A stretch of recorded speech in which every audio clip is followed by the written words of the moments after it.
Oh, hi, Michael Pinkus, the Grape Guy for OntarioWineReview.com, and this week I'm trying to figure out what the heck I'm going to recommend. I have some ideas, I've got lots of ideas, but I wanted to give you something really special. And this week I think we're going to go over to Ridgepoint, which is on the bench, and get you something really interesting.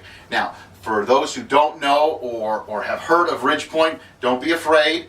I know that Ridgepoint hadn't been making some great stuff of late, but I have to tell you that they got themselves a new winemaker and a new direction. The gentleman's name is Barclay Robinson.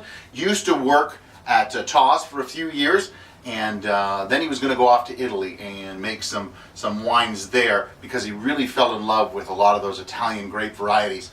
It just so happens that he found out that Ridgepoint was making and growing grapes from things like Nebbiolo and Sangiovese, and they were working with Aglianico.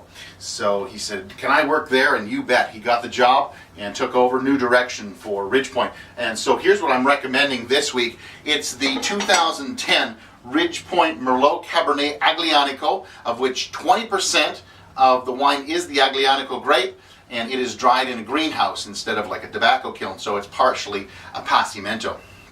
A little mix of French and American oak also went in here, and you got a lot of robust red fruit, especially on the nose, with a lot of spice. And then on the palate, you're also going to find lots and lots of spice. Spice plays a big part in this wine. It's a food wine for sure, and that's how the Italians like their wine. They like them to go with food. They pair with a meal. This is a perfect pairing. So this will age nicely for the next 5+ years.